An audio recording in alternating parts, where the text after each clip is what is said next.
All right, welcome in, everybody. Hi, Jenny. Hi, Linda. Hi, Tommy. Hi, everybody in. My dogs are being a little wild today, so if I have to reach down and grab them or do something, then I will. I'll have to do that. So today we're talking about costs. I already unmuted it. Today we're talking about costs and expenses that have to do with our freelance writing business. So we're going over all the things that we need to consider when it comes to having the right financial outlook basically for our freelance writing business. So if you guys have questions about expenses or costs that you think are associated with your freelance writing business, then put them in the chat and we'll go over that. So, all right, let's talk about costs and expenses. So let's start with expenses. So there are things that come up in our business that we just have to use to run our business, right? So these are things where we are there's softwares that run our business, or there are programs that we need to do our taxes, right? We're talking about QuickBooks, we're talking about Dubsado. There's a bunch of different things here that we're using to run our business, and these are regular expenses that we need to kind of, deal with in our freelance writing business. So expenses can be anything from software, like I said, to do taxes, to deal with expenses, to track your business. It can also be things like calendar apps. It can be things like certain things that you use to create proposals and contracts. It can be something like HelloSign or DocuSign, something where you get electronic signatures, or it can end up being something where, there's so many expenses like health insurance, right? We have to have health insurance as freelance writers, and we don't have someone giving it to us. We have to go out and find it and make sure that we have it. So we're working on it. I'm working on the rough start. Sorry. This is how, This is a part of running a freelance writing business. Sometimes things get off to a rough start. That's kind of how your financial situation is. A lot of times when freelance writers start, they get off to a rough start because they don't realize all the costs and expenses that they have to plan for as a freelance writer. They're just working on getting work. They're working on getting clients and actually making money doing something they like to do. But man, running a business, just like we do, it's a small business. It's really important to make sure that we know what we need to look out for. So that means like when we need something to schedule appointments, that's an expense. When we need something to, Charlotte, get out of there. When we need something to help us create a proposal or get an electronic signature, that's an expense we need to pay for, right? And then we also need to end up paying for an accountant sometimes to do our taxes. Like I have an accountant do my taxes because when I was using TurboTax or another online program, or when I went to H&R Block, I just felt like they just kind of set it through a system, right? And they didn't know all of the little tricks and all the little things. The little robots weren't doing all their job. And I prefer having someone I can talk to about it and ask them about, how many square feet is the office space in your house, right? Like, do you only use this for office space, or like, can we deduct that? I prefer having those conversations with people about expenses. Yeah, Linda, I think sometimes we all have a rough start. So, yeah, and one of my dogs is sitting on my cable. So, the expenses that we're looking at in our freelance writing business are really important to track. So, like, I use Dubsado to track them, and I end up making sure that like I put them into Dubsado so that I can see like how much profit am I really making, right? Because revenue is what we have coming into our business. Expenses subtract from that, and profit is what we have left over, right? And we have to make sure our business is profitable. So watching our expenses, being able to track what's coming in, what's going out, and knowing our profit is super important. So one of the expenses you can have in your business is that you can buy profit first, right? Books or learning materials can be an expense. So like I always recommend profit first because it helps you run your business a lot better. So that basically means that when you have profit first, you have 5 different bank accounts that you deal with. So you have 5 different categories that you put your money in, so you can know how much profit you have, how much you're paying for taxes, how much you have for operating expenses, which is expenses and costs, like what we're talking about, and then how much you have your own compensation, like the money that you actually take home. And it really helps you map out your financials. So I would look into that. The other expenses are learning materials, like maybe you enroll in a course, right? A course is something that is helping you build your business, it's helping you write better, it's helping you do a lot of really cool and important things. So that can be something that you put on there as an expense and something to expect, right? So as writers, it's really important that we keep learning and reading. And sometimes learning and reading means taking a course or reading a book, um, or reading articles. So sometimes your expenses include things like business journals. Like I have my newspapers, my local newspapers, local magazines, um, local business journals, local like newsletters. Some of them are paid. So that's another expense, is like we have to keep learning about our niches, our industry, writing, what's going on. And those are expenses that we need to expect. Sometimes you need them to get kind of in-depth information. So, for example, a piece that I wrote last year, about the real estate outlook in Austin, I needed to have different subscriptions for that to make sure that I could read all these different articles that my editor sent over to say, hey, like pay attention to these themes and these things, and pay attention to this neighborhood. And you have to have subscriptions in order to read all these things, right? Like there's a paywall where you can't just go in and read whatever you want anymore. Just like the Wall Street Journal or the New York Times or anything else. Or they'll give you like Business Insider, or one of them gives you like 4 free articles. I think New York Times might do that too. But having these subscriptions are expenses to expect in your business, because they not only help you with your local market, but they teach you a lot about your niches and where the businesses are going, right? Where the trends are going, what's happening, so that you can kind of stay up to date on that and, come up with ideas for clients, or pay attention to hot businesses in your that are coming up in your niche. So that's another thing. Another thing to expect in terms of expenses could be something like a new thing that you started implementing. Like, let's say we were pre-pandemic, right? And we're going to have in-person meetings. Like, so for my expenses, I drove a lot to in-person meetings within Austin. There's a lot of businesses in Austin that do my niches, or that like to have in-person meetings. So before the pandemic, and I'm sure kind of like afterwards, when people get more comfortable being in close quarters with people in restaurants and stuff, I'll have more meetings. But that's an expense, right? The expense on your car, like any repairs that you have to do because you're driving your car all over the place, gas, mileage on your car, these things can all go on your tax sheet, right? So you need to know how many miles you're driving. You need to know how much gas you're putting in, and all these things to make sure that you cover that in your expenses. So that's kind of like something that I had on my tax sheet a whole bunch, right? Like that was something that I did before the pandemic, and I'm sure it'll come back, but that's another thing. In terms of costs and expenses, you can also expect for services that you need to do to complete your job, right? So Zoom, interview things like tape a call was something that I used for phone interviews, which I think I'm going to switch away from, just because so many people have become more comfortable with Zoom. They've been way more comfortable just getting on a Zoom call and recording it, when it used to be a huge struggle to do that. They'd be like, no, no, no, I just want to get on the phone, and don't make me turn on my camera. It's like, we don't have to turn on our camera. We can just talk and record it just like we would on the phone, except I don't have to give you my phone number and you don't have to give me yours.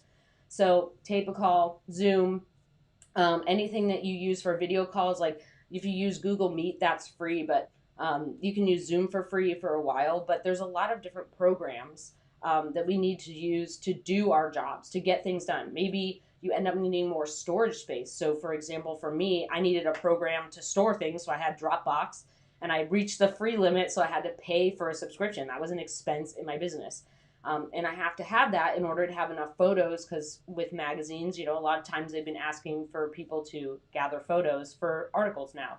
So that's an expense. Anything that helps you do your job, Google Drive, Dropbox, phone calls you have to make, excuse me, sorry, programs you need to buy. Like if you decide not to use Google Docs and then you end up using Microsoft Office, you have to buy Office, right? Or if you're like me and you have to do a lot of photo editing, or you need different tools to do different things like video, then you need Adobe Creative Suite, right? You need like Photoshop and Premiere Pro, and sometimes you need to play around with Illustrator. These are all expenses that we need to understand in order to do our business. So um, anytime you find yourself in a situation where you're doing something over and over again, there can be an expense for that, right? So what I'm saying here is if you find yourself doing something repeatedly, maybe there's a way to automate that. And there's a program that you can use to automate that to cut down on the time you spend and put out a little bit of money in order to do that, right? So for me, a lot of times that ended up being Dipsado, where I got tired of doing this back and forth emails, like 5 or 10 emails just to schedule an interview rather than saying, like, here's my calendar, here's a link, go schedule it. And I did Calendly, but then I switched to Dubsado because I had that built in. But anything where you find yourself needing, like you do something over and over again, right? Do it over and over and over again. That means we can automate it. There's some other way that we can kind of get a template. We can kind of cut down the time that we're using by paying a little money to get it to do something, right? So the calendar one is a good one. Boomerang is another one. Everybody knows how much I love Boomerang. Boomerang is free, but you can also get the paid version. So I have the paid version because I use it a ton. So if you end up using Boomerang, which basically means that you send an email and you're like, I want to follow up on the email. I want it to boomerang back into my inbox, right? So all you have to do is click a little button and it brings it back to your inbox. And to me, that is worth the payment, right? That's worth the payment to get the thing back in my inbox to make it very easy for me to automate follow-up. And if I really wanted to get spicy about it, I could end up writing a follow-up email and just saying, like, if nobody replies, please send this email on this date. And it automates the whole process. And yeah, I think Boomerang is maybe somewhere between $60 and $100 a year, but it's totally worth it to me because it ends up cutting down on my time on other places. But yet, it's another cost and expense to running my business. Another good one is like marketing stuff, right? Boomerang is part of our marketing, part of our follow-up process.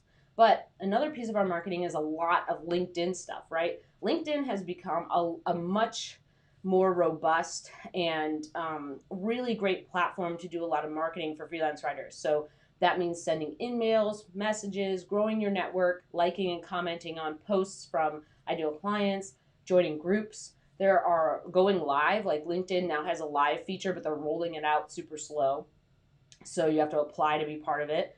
But there's a lot of features here on LinkedIn that we need to use. But the problem is LinkedIn free just keeps getting more and more limited. So that means that we need to probably pay for it. So I think for me, like you can pay up front for a year for LinkedIn, or you can end up paying for it monthly. So I've paid for it monthly and I think it's $65 a month. But to me, it's worth it because I'm getting 10 in-mails or 15 in-mails every single month. And those in-mails are $10 each. So if I run out of those 15 in-mails a month, I have to pay $10 to get one more. So if I wanted to buy 15 more, that'd be 150 bucks. So if I pay $65 and I get 15 every month, that's worth it for me. And I get a lot of my business from sending marketing emails on LinkedIn or growing my network or using LinkedIn's paid features to search for different clients. Like if I go into a company and I search for content or I search for marketing, that's how I find people to reach out to. So for me, LinkedIn Premium has been totally worth the investment. Yeah. Okay. So Felicia, I want to pull this up here real quick. So Felicia, yeah, use your in-mails before you cancel. So um, the deal is now LinkedIn used to let you keep your in-mails. So they used to let you, like, if you canceled premium, they were like, yeah, you can have these in-mails and you already paid for them, but now they delete them completely, right? So that sucks. Like you used to be able to just have those in-mails because you already paid for them, but now they delete them completely. So here's what we want to do. We want to use those in-mails to market to our ideal clients. So I would make a list of your niche clients that you want to reach out to. So like Google different lists, Google different, yeah, Felicia, yeah. So I would just do a bunch of prospecting just for later. So even if you're not doing it right now, think about your marketing or your business 3, 6, 9, 12 months from now. And I can guarantee you that like the marketing sometimes takes a long time for people to get back to you, right? So the marketing that we do now and use up those in-mails is planting the seeds for later on. So if you send an in-mail and someone doesn't get back to you for 6 months, it doesn't matter because you already used your in-mail and now you don't have to sweat filling your pipeline. So make the list of your niche clients, go through them on LinkedIn, find, like search their companies and say like, is like their title is content or their title is marketing, and then send all those emails, and then you can cancel LinkedIn Premium. And I know a lot of people who get premium for like a big marketing rush and then shut it off, and then premium for a marketing rush and then shut it off, which is why I haven't paid for annual. I've really thought about it a whole bunch, but the important thing is that you use the in-mails, right? We use the in-mails first. And if you like think about prospecting as a longer term thing. So think about prospecting in terms of 3, 6, 9, 12 months, and that people may not get back to you for a long time, or that you can add those in-mail replies. Like someone says like, hey, thanks for reaching out, try again later, or basically like we will put you on our list and we'll reach out if we need help, those kinds of things. Now you can follow up with them later, and now you're filling your pipeline so you get more work in. Even if you're busy right now, filling that pipeline is super critical to not feeling like you have to rush to get work all the time and rush to do a lot of marketing. So I would use those. Then I would cancel, like use your in-mails, send them all out, fill your marketing pipeline, and then move along. And here's the cool thing. If someone gets back to you right now with your in-mails, you can just say like, hey, thanks for getting back to me. Let's talk about a project. And then they're like, oh, well, we need this thing. And you're like, hey, I'm not available until June, right? You tell them I'm not available till June. That makes you look in demand. It makes you look busy, right? And you are, right? But it also makes them get this like weird feeling where they're like, oh no, I can't have Felicia right now. I need Felicia, right? And that's really cool because it shows that you're in demand and busy, and they're like, hey, we want Felicia, right? So then you have something coming up in June, right? Let's say right now you sign a contract with them, which we all know sometimes it can take people like 3 weeks just to sign a contract, give you the money, get the project all set up, whatever. So by that time, it's almost June anyways. So if someone gets back to you and your calendar's further out, that's even better because it makes it look really good, right? It makes it look really good because you're like, hey, I'm busy. Like, I'm busy. People want to work with me. I'm doing my stuff. And that looks really great to potential clients. So I would go back and do that. And then, Linda, I'm going to hit your question real quick. So, yeah, Dubsado, right? Was pro something. I used Dubsado to track all my expenses, and then you can use like QuickBooks. Maybe that was it. Or you can use Harvest. Or you can use FreshBooks, but I like Dubsado, Dubsado. And Linda, we've talked about Dubsado, so I think you already know about Dubsado. But you can track expenses in there. It's really, really easy. You just put them in, and you can connect your accounts so it pulls them. Okay. Oh, Profit First. Yeah, Linda. Okay, so maybe it was Profit First. It's a book by Mike Michalowicz. I would definitely buy that. I love Profit First. It always, I like it. It just teaches you so much about. Oh my, I have all these things. Okay, it just teaches you so much about your finances, and it teaches you a ton about. Oh my, all these reminders. Okay, it teaches you a ton about running your business and making money and making sure that you end up, you know, allocating the right funds to your operating expenses, to yourself as your own comp, to your profits, and to your taxes. Okay, let's see. I see there's stuff coming in. Yes. Felicia. Yes. This is I want to share this. Felicia, this is a good point. So if you're like, for me, recently, my client runway has been very long.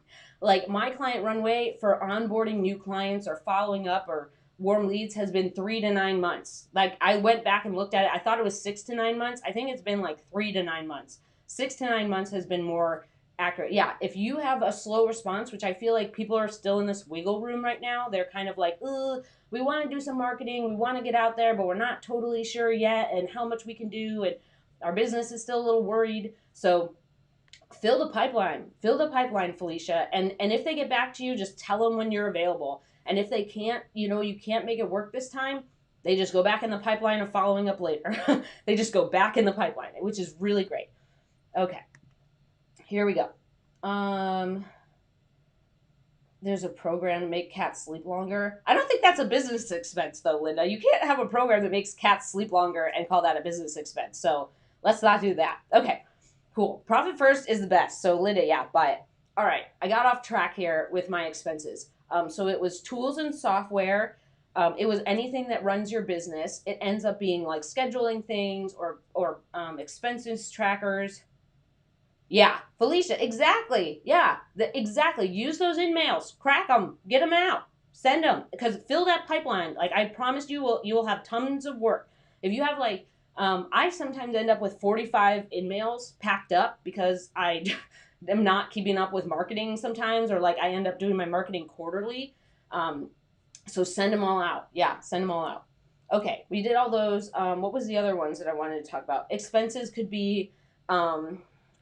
We already talked about learning and program expenses. We already talked about car stuff. We talked about LinkedIn Premium. We talked about what other expenses? Let's say you were going to change directions in your business. So this was something I was thinking about.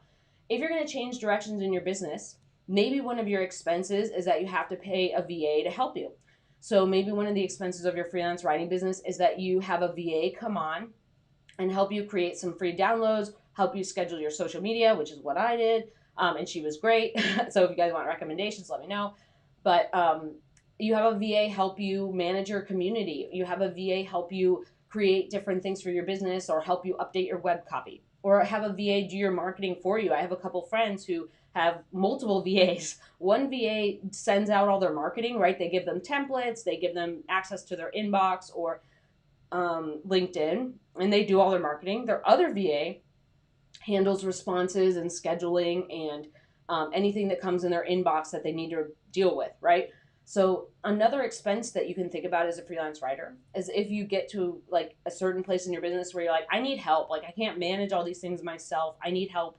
I need someone to manage my inbox. I need someone to like do my marketing or help me with my marketing or answer all these client questions, or I need someone to help me with design or help me with whatever is coming up in your business, right? As long as you have a specific plan for what you want them to help you with, you're in good shape. But a VA can help freelance writers in a bunch of different ways. So if you find yourself needing help, a VA might be an expense that you need.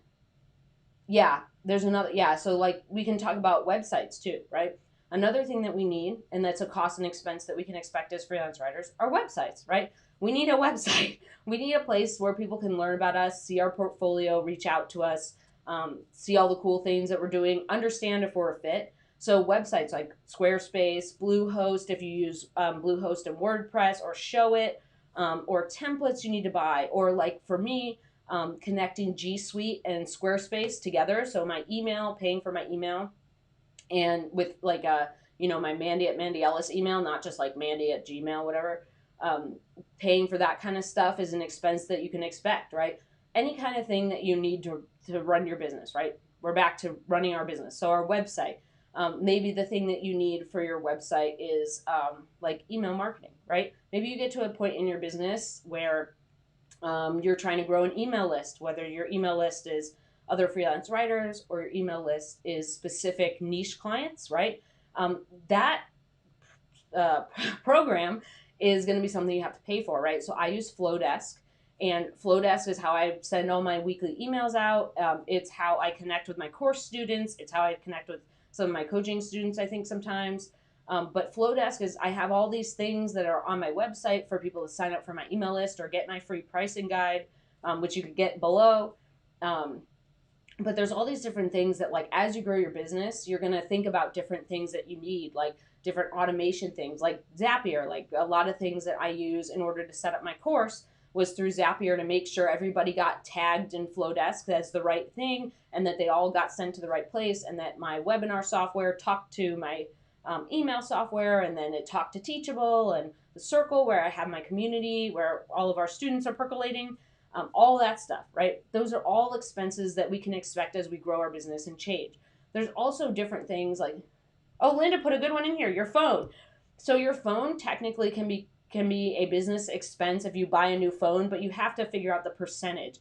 So this is where it kind of comes down to where you are saying like, I do 40% of my business on my phone, so you can subtract 40% of the cost of your new smartphone and the plan that goes with it, like Verizon or whatever. That can be subtracted on your taxes because you use it for business expense. You can't be like 100% of my phone is for business. Like nobody uses, unless you have a dedicated phone and you have two phones, Nobody uses one phone 100% for business unless, I don't know, you're a magic unicorn and you don't play games on your phone or like check email or anything.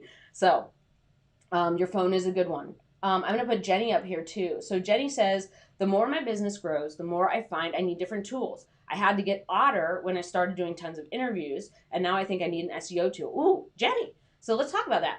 So I like Temi better than Otter, and here's why. Otter.ai is not as accurate as Temi, Temi.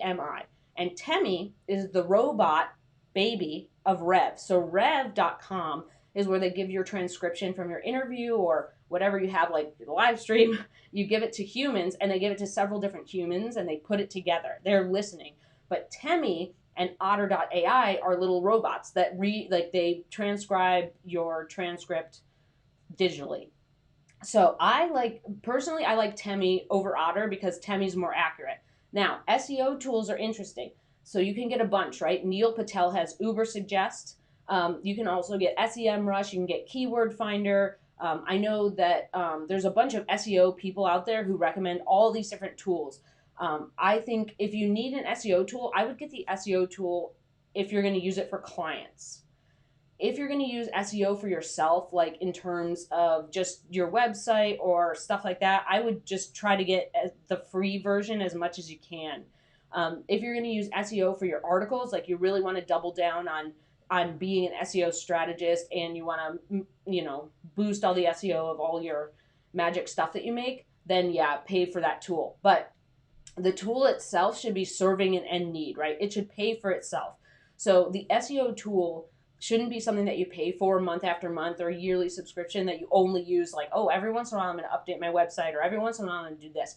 Use the SEO tool all the time. So that was kind of something that we've talked about in an earlier video. Free first, then paid. So any tool you use, if you need an SEO tool, I would use a bunch on the free version first, see which ones you like best, then pay for the one you like best. Try different ones because different people like, some people like Keyword Finder, and I have a free Keyword Finder Chrome extension. So like in Google Chrome, I have Keyword Finder as a free extension. So every time I go into Google and I Google something, on the right-hand side of the screen, Keyword Finder tells me keywords, it tells me long tails, keywords, topics, the relevancy, blah, blah, blah. It gives me all these stats. So that's free. You don't have to do anything to get that.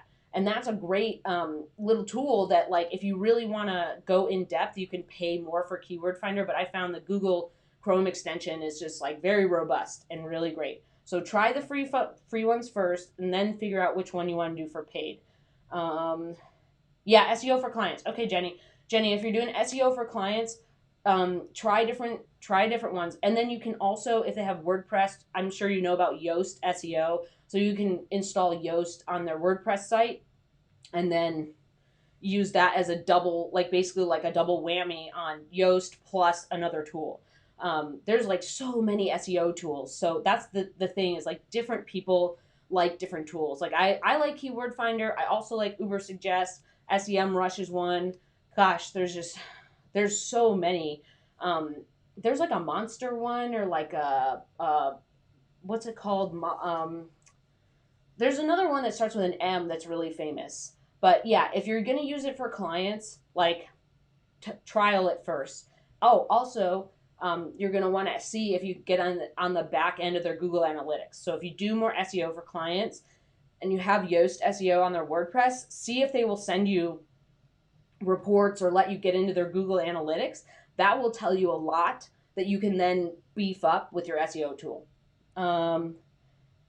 Yeah, SEMrush is expensive. That's the thing is like these SEO tools, like a lot of people are using them, so like the price keeps going up, right? So that's why we have to make sure we're using it for clients so it pays for itself.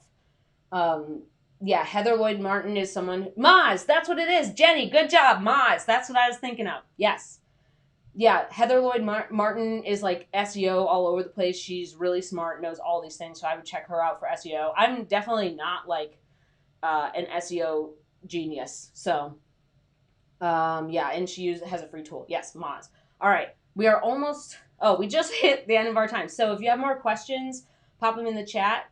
and I'll answer them. But there are so many expenses and costs that we don't think about as we're running a freelance writing business. There are things that just pop up, like, like for me, a lot of times that's learning materials, right? A book that pops up that I'm like, oh, I want to learn more about that. Or a course that pops up that teaches me more about case studies, or teaches me more about how to write a better article, or a course that teaches me how to write or how to run my business better, or how to do more email marketing, or stuff like that. So when you're thinking about costs and expenses of your business, some of them will be kind of surprising and pop up. There's also this one I did want to mention so I don't forget. When you decide to make your business an LLC, that's a cost and expense. So every year you have to pay for a registered agent for your LLC. I guess you could be your own registered agent, but I think that's a pain in the butt.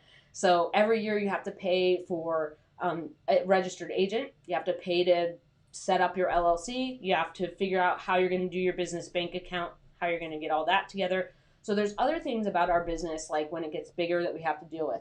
Hello, you having a great day? All right, we'll do a pup date because we haven't done one yet, and I've been rambling around. We have a lost pup. We have one over here. There he is. Bo, you look super grumpy. Can you go to your hobbit hole? Can you go over to your you have to go to your hobbit hole. Go back to your hobbit hole. Go over there. Follow the tree up. You have to go back over here. No, it's over there. Good job. You did it. Good job. Good job. Okay. Bear, you're so far away. Oh, good. There you go. All right. Oh, you're not even on camera now. There we go. There we go. Now we got everybody. Good job. There you go. There you go. There you go. Good job, guys. Good job. All right. Yay, I'm glad this was helpful. Yeah, so there's a lot of other, I'll probably end up doing another video about costs and expenses because there's a lot of ones that we just don't think of. Like right now, right, this is an expense. I have a software called Ecamm Live that runs my live stream, right? Like this is how I broadcast into YouTube. I have a camera over there. Hello, camera. I have lights over here and here. I have a light behind me. I have lights back here, and this thing that I built, right? This thing I built myself, that was an expense to build all this stuff, right? So this is another step in my business that are business expenses and costs if you wanted to start live streaming, or if you wanted to start making videos, or doing things for clients. Maybe you're making videos for them. But think about, I think when it comes to costs and expenses, I think what really helps is to think about the direction you want to take your business. Where are you going? What kind of tools or helpful things could you add in or might need in the future? So it's not just getting like programs to get started like Word and or like Google Docs, and it's not just saving photos to Dropbox. It's like tracking those expenses. It's software that helps you make appointments, send proposals, sign things legally. Like electronic signatures are really important. Tools that you use to, like cameras. We're getting on camera a lot more, right? We're doing a lot more Zoom interviews, or we're getting on camera a lot more with our potential clients. So maybe you get a webcam, like a really nice high quality webcam. There's a lot of things, right? Think about where your business is going, what you need to track. Jenny had a great one. She's moving more into SEO for her clients. She wants more robust tools. Maybe you want to do more SEO strategy. Maybe you want a better tool like Basecamp to track all the things that you're doing for a content marketing project, right?